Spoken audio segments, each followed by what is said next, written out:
Hi, it's Chef Janie. We're back in the kitchen and we've got another great tip for you. When I use the microwave Bob Evans meals for the mac and cheese and the mashed potatoes, and I added my own little spin to it, well, I also got these containers. And these are microwavable, whereas the foil containers are not. So now if I want a microwave meal, like some of the beef stew I'm getting ready to make, I'm going to put in here and I'm going to have my own freezer microwave meals. Alright, just cover them in foil. I'm going to cover them in plastic wrap, a microwavable plastic wrap, and then I'm going to cover them and wrap them really well in foil, label them, and the beef stew will go into the refrigerator and we'll have some great, I'm reusing these. And these are food grade plastic, microwave safe, and they're reusable. Alright, so now I'm going to give you my recipe for beef stew. So come on and let's get started. Remember, be sure and subscribe, hit the thumbs up button. We have a lot going on here in the kitchen. We're throwing a lot of food around. So come on, let's have fun. Oh, and bring a pen and a paper because we're moving quickly this week. 30 meals for a month. Woo! There we go. Go ahead and pre-smash them. We are moving right along.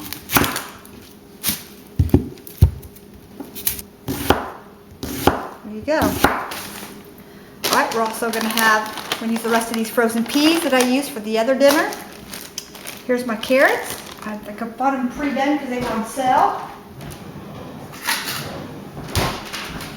And when things are on sale, and you can buy them cheaper pre-cut up than straight up, and that's what I do. I'm just going to put them through here.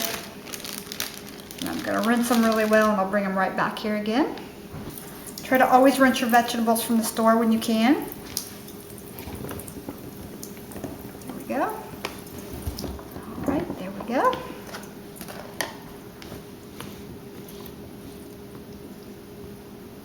Some of these bigger ones you can kind of break in half. That's fine. So several cloves of garlic, our chopped onion, half of a chopped onion. You can go with a whole onion if you like. And you can chop this a lot bigger if you like too, in a larger cut. That is fine. We're going to need some beef broth. This is low sodium beef broth. If you can find it, that's a good thing. And here I like the buttery flavor of the yellow potatoes or the golden potatoes. So we're going to be using those. I'm just going to scrub them and I'm going to leave the skins on. The russet potatoes you have to peel, but the golden potatoes you do not have to peel those. Okay. We're going to take a whole bunch of celery. I cut the ends off. I like my celery chunked pretty large for beef stew. I got here. You also want 1 bay leaf for this. I just find that really adds a nice flavor to the to it. Well, we'll save these right here and put this in stock. I'll put that into the freezer into a baggie and save that for some stock. Okay, here we go. By the way, if you want to wash a lot of potatoes fast, put them in your dishwasher. And then you can just put them in the dishwasher, run them through a quick wash and rinse cycle, steam them, and you can even peel the things, will come right off. But anyway, we're going to take our beef stew meat and we want to caramelize this. You don't want to treat this stew meat like you would, because we're making a beef stew. You don't want to treat stew meat the same way you do processed like ground round or ground beef, okay? Where you want to cook it slowly, and this right here we're not going to be cooking all the way through. It's going to finish cooking in that 1.5 hour cooking process, maybe even 2.5 hours is what I usually go with. Now I got this on high and I see it starting to smoke, so I got to caramelize this, but I don't want to change it. So there we're going to put, I need olive oil, a couple tablespoons of olive oil. Get that to smoke again. There we go. We want to caramelize this. It's too hot. We're going to caramelize this. Yep. Keep it moving. There we go. Now we're going to caramelize this on all sides. You do not have to cook the meat all the way through, but we are going to caramelize it. So you want to keep that heat up there. I've got it set at about medium right now. Keep tossing it. We don't want to see any pink on the outside. More olive oil. Don't want that to dry out. Get that spoon in there. There we go.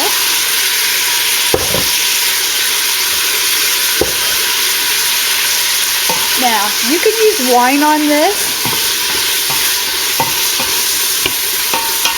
Yeah, it's starting to make its own juices now, and we're going to use that here in a minute. That's good. That's perfect. I'm sorry that's so loud. This is the kind of thing that you want to eat when you're not feeling well. You got like a cold or something. This is just like that winter comfort food.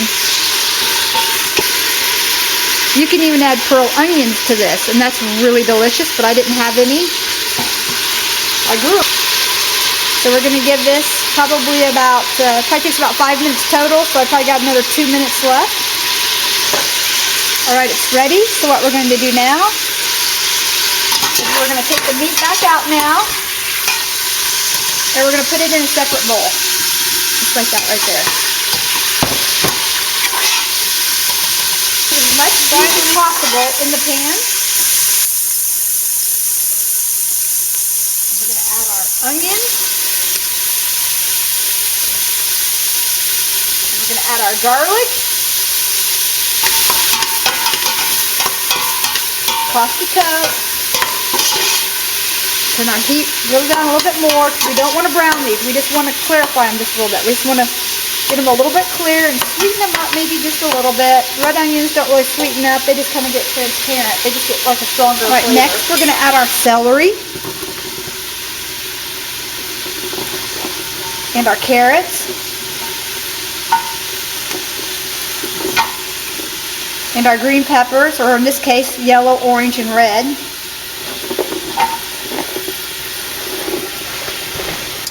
Now, do not add your peas and your potatoes yet.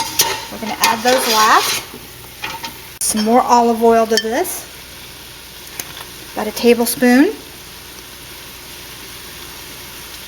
Like I said, this is the extra light cold press. Toss that again.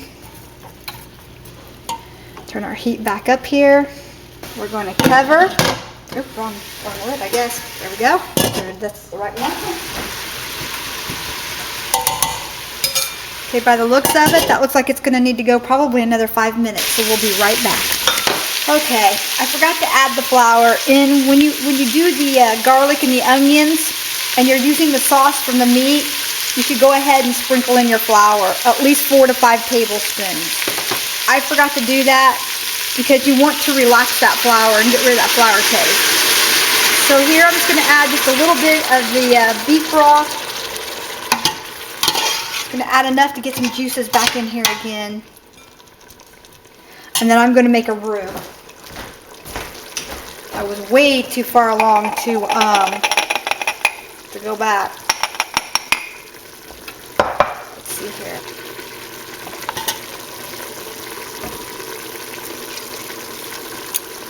Now I'm going to be adding a little bit of a red grape juice. You can use wine, a white wine, a red wine I think works best. A white wine works too. Chardonnay works good.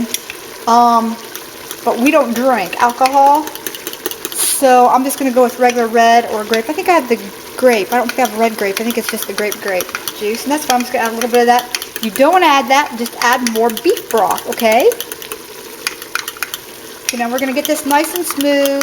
And I got to cook off this flour because I don't want it to taste like flour in my beef stew. That's why I should have added the flour directly to the onions when I still had all that juice in there from the meat. That would have been perfect. So now I got to do this a little bit differently. Pour it both in here just like that. Just a little bit. I don't want all my broth in yet. And then stir it really quickly. I'll cook that flour and let that flour get, so it doesn't taste like flour. Let that brown up just a little bit.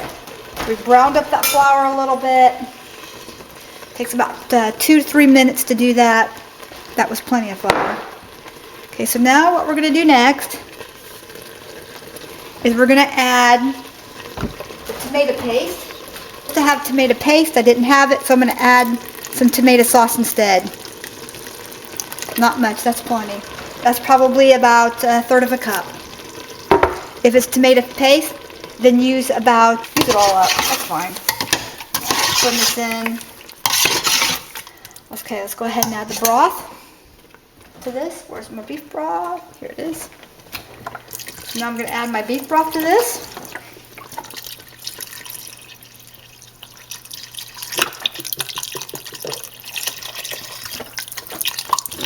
I'll kind of mess things up there. I mean, it's still going to work, but it still does the same thing. It's just I like those flours to be nice and relaxed and not I don't like to lose that actual flour taste. Let's get the heat back up here. I'll go ahead and put in my homemade beef base. 1, just beef bouillon will work. 2, 3, and 4. That's 4 tablespoons of beef base. It's just dehydrated, really good dehydrated beef stock. Been ran through a grinder. Spread out on cookie sheets, let it come to room temperature, and then put it and vacuum seal it in a canning jar just like that. Really easy thing to do. Now I got some nice coloring to this now. Look at that. It's got some real beef stock in it. Now we're going to bring that back up. If you have a bay leaf, add it. I couldn't find mine. So any other spices that you might like. And I think I'm going to put a little bit of celery salt in mine, just a little bit. I like. Ooh, I did find a bay leaf. I found a bay leaf. Remember not to freeze this. These never soften up, so just throw it in there and be sure and take it out before you freeze this. We're going to put the meat back in.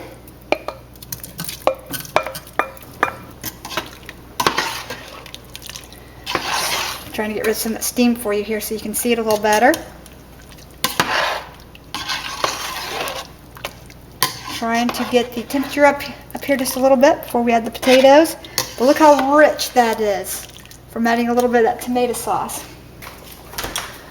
I have some of this gluten-free brown gravy left. I think I'm going to put a little bit of it in here. Let's put the whole packet in. And then I'll add some water to this.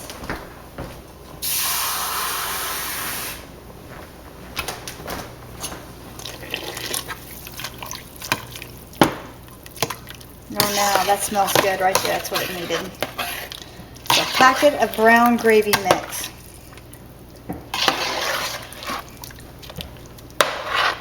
Where's my can of tomato sauce? I think I'm going to put in a little bit more tomato sauce in here. The way that I like it. Okay, it's got some nice color to it. My flavor. A couple of spoons so we can see how it tastes. This is before we add the grape juice.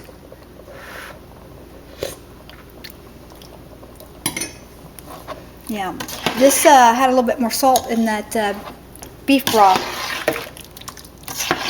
And also, I don't put a lot of salt in my homemade beef stock before I dehydrate it either. So you probably could use a little bit of salt, but I'm going to wait here just a minute. Now I'm going to go ahead. I have 2 options here. I just want to show these to you. I have 2 options here. This is by Remy, 1921 pomegranate juice, but it's carbonated, and so I don't want to use that. But something along that line would work if it wasn't carbonated. I think I'm going to go ahead and just use the, I wish I'd gotten the red. That would have worked better, but I'll do the grape. It'll just darken it. If you're an artist, you know how to make things dark colored. Okay, I don't want this to burn on the bottom, so I turn the heat down just a little bit more. You guys, my kitchen smells so good tonight. All right, and I'm just going to add, I'm going to add 1/3 of a cup. That's it, just 1/3 of a cup. And then I'm going to blend this together, and I'm going to taste it again and see how that tastes. Now I'm doing this before I add the potatoes. The potatoes really absorb the flavors of the broth. And I just want to make sure that I have enough broth in here as well also to cook this up. So I had to get a clean spoon because you never want to double dip. Let's see how that tastes.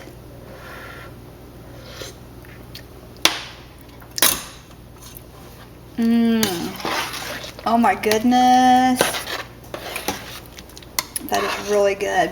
I'm gonna risk it and put a little bit more grape juice in it.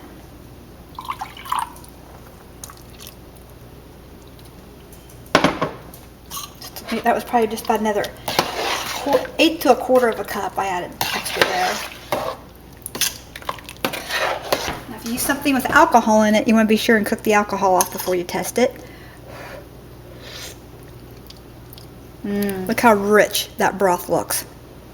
I'm going to give a bite to John. That's great. Does that got a good flavor to it? Yes, it's very good. Okay. Then that's the flavor of the day then. So I'm going to go ahead and I think it needs a little salt.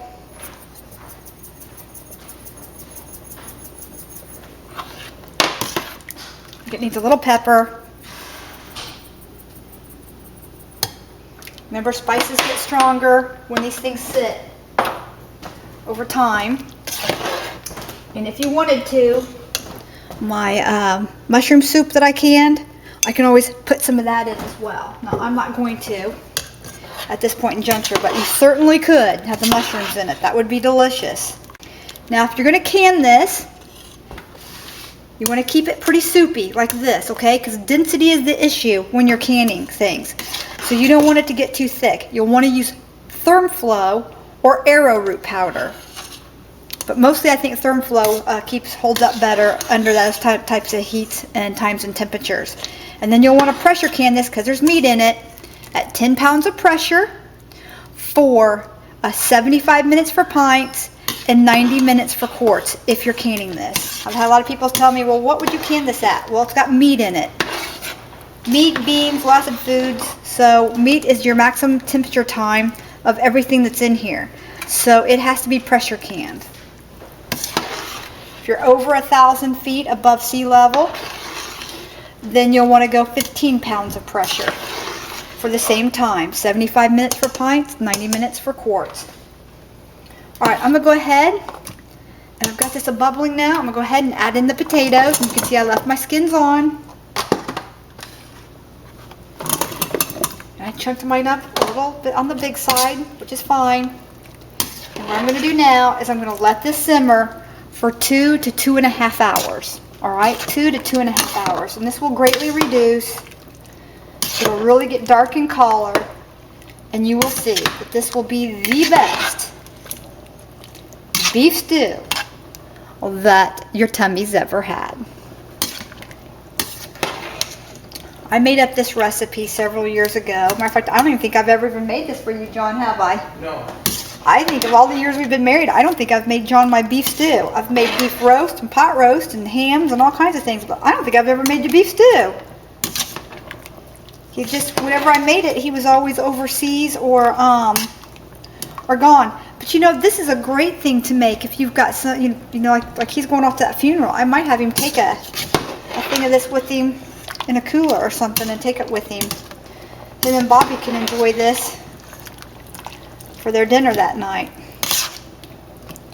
But isn't that just beautiful? And who doesn't like beef stew? Oh my goodness. Oh my goodness. Okay. Just keeping it moving right now. Making sure that it doesn't thicken up any more than it should here for the first hour. Okay. I might add a little bit more water. I might add a little bit more water to this. There we go. Just a little bit. That was about a cup of water I added to this all together. It wasn't much. And I can always add more beef broth. More tablespoons of beef broth if I feel like this is getting watered down too much. And I can always add more tomato sauce. You know, more beef broth. And more beef base. I can even add a little bit of ham base in there. Okay, remember I'm trying to make enough of this for it to, I think I'm at 7 quarts right now. Almost, no, I'm at 6 quarts. I'm at 6 quarts. So, almost a full canner full here if I were to can this up. And I might have to if there's no more room in my freezers. I might end up having to can this up, which I don't want to do because that's just a opening a whole other can of worms there. Okay, there we go. So what do you think? Isn't that beautiful? Okay, I got everything in there. Oh, I know what I forgot. I forgot to add the peas. Let's put the rest of those leftover peas in there from our other meal that we made for the freezer. There we go. Now it's looking like a beef stew. My goodness. Yes, yes, yes. You know, God has just truly blessed us. That's all I can say. We have so few problems compared to other people in the world, and I just feel so blessed. Okay, I'm going to try this one more time. Make sure that I didn't put too much salt in here. Remember, spices get stronger over time.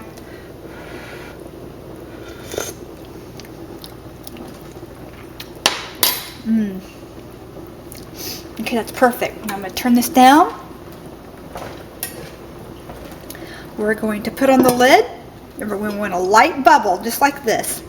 Very light bubble, because we don't want this burning or getting too thick on the bottom. And we're going to check this about every 10 minutes and give it a good stir with a good flat bottom spoon. Make sure that that's nice and done. And then what we're going to do is we're going to come back here. We're going to remove the bay leaf, and we are going to put this in our freezer containers. And we will see you back here then. Be sure and hit the subscribe button. Be sure and share this video.